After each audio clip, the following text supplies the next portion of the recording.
बढ़लही करेले सिखलही प्यार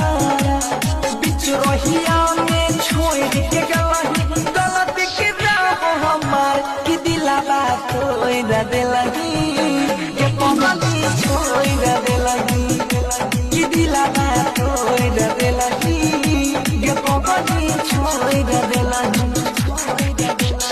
अखियां लगे लगी बतिया बढ़े लगी करेले सिखलही